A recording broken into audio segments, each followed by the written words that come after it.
शिवाजी पार्कातल्या शेवटच्या प्रचार सभेतही मोदींकडून ठाकरे किंवा पवारांचा थेट उल्लेख नाही। बाळासाहेबांचा अपमान करणाऱ्या काँग्रेसकडे मवियातल्या एका पक्षानं आपला रिमोट कंट्रोल दिला। नाव न घेता हल्लाबोल।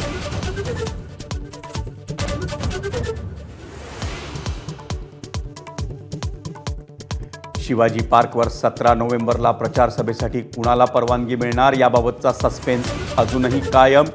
मनसेला अद्यापही हिरवा कंदील नाही। ठाकरेंची शिवसेनाही प्रयत्नशील।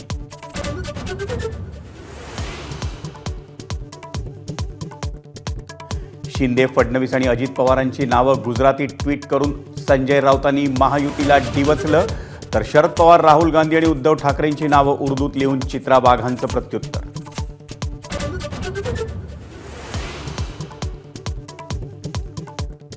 डोंबिवलीत भाजप कार्यालयाची तोडफोड, भाजप नेते जुगल उपाध्याय यांना मारहाण, 3 ते 4 अज्ञातांकडून शिवीगाळ करून तोडफोड।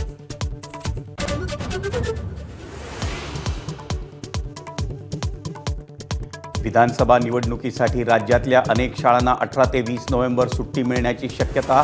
ज्यांना शाळा भरवणं शक्य नाही त्या शाळांनाच सुट्टीचा पर्याय।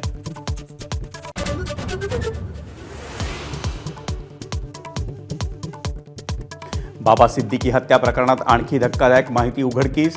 गोळ्या झाडल्यानंतर सिद्दीकींच्या मृत्यूची खात्री करण्यासाठी आरोपी शिवकुमार हॉस्पिटल बाहेर अर्धा तास थांबल्याची माहिती।